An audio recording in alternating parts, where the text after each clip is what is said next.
Assalamualaikum warahmatullahi wabarakatuh. Apa kabar kalian hari ini? Semoga kalian dalam kondisi sehat walafiat. Hari ini kita berjumpa kembali di mata pelajaran pendidikan kewarganegaraan. Nah, pada kesempatan kali ini kita akan membahas mengenai norma dan keadilan, khususnya mengenai pengertian dan macam-macam norma. Nah, sebelum kita memulai pembelajaran hari ini, alangkah lebih baiknya kalian siapkan terlebih dahulu buku catatan dan buku paket PPKN. Langsung saja kita mulai pembahasan materi mengenai pengertian dan macam-macam norma. Sebelumnya, Ibu mempunyai yel-yel untuk mempermudah kalian mengingat materi terkait macam-macam norma. Macam-macam norma, semua ada 4. Janganlah lupa, harus selalu diingat. Norma agama, norma kesopanan, norma kesusilaan, dan juga norma hukum. Siapa yang melanggar pasti kena sanksinya. Siapa yang patuhi, manusia terpuji. Aku bisa, kamu bisa, semua pasti bisa. Mari kita patuhi norma-norma yang ada. Dalam menjalani kehidupan ini, manusia pada dasarnya selalu hidup berkelompok. Hal ini sejalan dengan apa yang dikatakan oleh seorang filsuf berkebangsaan Yunani, yaitu Aristoteles. Aristoteles mengatakan bahwa manusia sebagai zoon politikon, artinya manusia selalu hidup berkelompok dalam masyarakat. Dengan demikian, manusia merupakan bagian dari manusia lain yang hidup bersama-sama. Manusia pada dasarnya memiliki 2 kedudukan, yaitu sebagai makhluk sosial dan makhluk individu. Sebagai makhluk sosial, manusia selalu membutuhkan orang lain. Berbeda dengan kedudukan manusia sebagai makhluk individu, di mana tiap orang memiliki perbedaan pemikiran dan kepentingan. Nah, dari perbedaan kepentingan inilah yang dapat menimbulkan adanya perselisihan, perpecahan, bahkan menjurus ke arah terjadinya kekacauan. Oleh karena itu, untuk menghindari adanya benturan akibat perbedaan kepentingan tersebut, diperlukanlah tatanan hidup berupa aturan dalam pergaulan hidup masyarakat, atau yang kita kenal dengan istilah norma. Lanjut, lalu timbul pertanyaan, kapan sebuah aturan mulai berlaku? Nah, dalam kelompok masyarakat pastilah memiliki aturan, bahkan ketika hanya ada 2 orang yang berkumpul. Sebagaimana diungkapkan oleh Cicero yang menyatakan bahwa ubi societas ibi ius, di mana ada masyarakat, di situ ada hukum. Artinya, di mana ada 2 orang atau lebih, maka hukum adalah sesuatu yang wajib ada. Mengapa? Tujuannya adalah untuk mengatur hubungan antara 2 orang atau lebih supaya tidak terjadi kekacauan. Mengingat setiap individu itu memiliki kepentingan dan keinginan yang berbeda.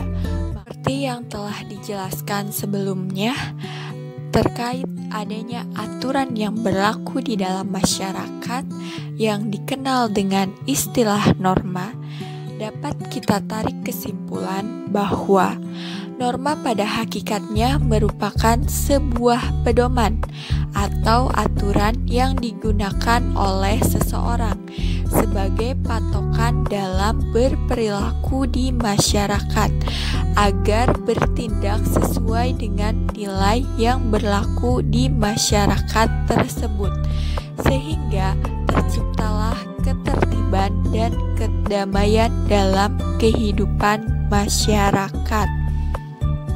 Nah, Setelah kita memahami mengenai hakikat norma, kita lanjut membahas mengenai macam-macam norma. Selanjutnya, setelah kalian memahami mengenai pengertian dan hakikat norma dalam kehidupan masyarakat, kita lanjut membahas mengenai macam-macam norma dalam kehidupan masyarakat. Yang pertama itu ada norma agama, yang kedua norma kesusilaan, yang ketiga norma kesopanan, dan yang terakhir ada norma hukum. Yang pertama, kita akan membahas terlebih dahulu norma agama. Norma agama sendiri merupakan peraturan hidup manusia yang bersumber dari wahyu Tuhan yang Maha Esa. Dalam hal ini, setiap manusia harus melaksanakan perintahnya dan menjauhi larangannya. Nah, untuk sanksi dari norma agama sendiri bagi mereka yang melanggar adalah perbuatan dosa dan akan mendapat sanksi berupa siksaan di neraka. Artinya, sanksinya tidak diterima secara langsung. Yang kedua, ada norma kesusilaan. Nah, norma kesusilaan sendiri merupakan peraturan hidup yang berkenaan dengan bisikan kalbu dan suara hati nurani manusia. Sebagai contoh, kita ambil misalnya ketika seorang siswa yang mengikuti suara hati nurani tidak mungkin melakukan perbuatan mencontek saat ulangan, karena dia tahu bahwa mencontek itu adalah perbuatan salah. Sanksi bagi yang melanggar norma kesusilaan sendiri adalah timbulnya perasaan menyesal. Yang ketiga, ada norma kesopanan. Norma kesopanan berhubungan dengan pergaulan manusia dalam kehidupan sehari-hari, bersumber dari tata kehidupan atau budaya yang berupa kebiasaan masyarakat dalam mengatur kehidupan kelompoknya. Dalam hal ini terkait tata cara berpakaian, tata cara berbicara, bahkan tata cara berperilaku terhadap orang lain. Tata cara dalam pergaulan masyarakat inilah yang kemudian akan menjadi adat istiadat. Nah, sanksi terhadap pelanggaran norma ini biasanya berupa pengucilan. Yang terakhir ada norma hukum. Nah, norma hukum sendiri adalah peraturan mengenai tingkah laku manusia dalam pergaulan masyarakat dan dibuat oleh lembaga negara yang berwenang serta bersifat mengikat dan memaksa.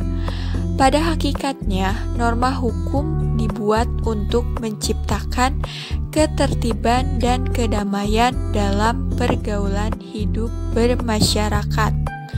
Norma hukum sendiri memiliki dua macam sifat, yaitu bersifat perintah dan bersifat larangan.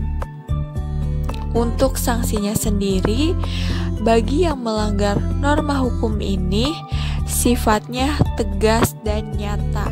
Artinya, mereka yang melanggar akan ditindak tegas oleh penegak hukum dan diproses melalui pengadilan. Sanksinya itu bisa berupa kurungan, penjara, denda, atau dipidanakan. Setelah tadi kita mempelajari mengenai pengertian dan macam-macam norma, dapat ditarik kesimpulan bahwa norma adalah aturan yang mengatur pergaulan hidup di masyarakat. Norma yang berlaku di masyarakat sendiri itu terdiri dari norma agama, norma kesopanan, norma kesusilaan, dan norma hukum. Nah, sekian pembelajaran kita hari ini. Namun sebelum kita mengakhiri pembelajaran hari ini, nanti akan ada evaluasi tes berupa game quiz terkait pengertian dan macam-macam norma. Nanti kalian tinggal mengklik link yang telah Ibu berikan. Cukup kalian kerjakan hanya 1 kali dan jangan lupa tuliskan nama lengkap kalian. Sekian, Assalamualaikum warahmatullahi wabarakatuh. Sampai jumpa di pembelajaran berikutnya.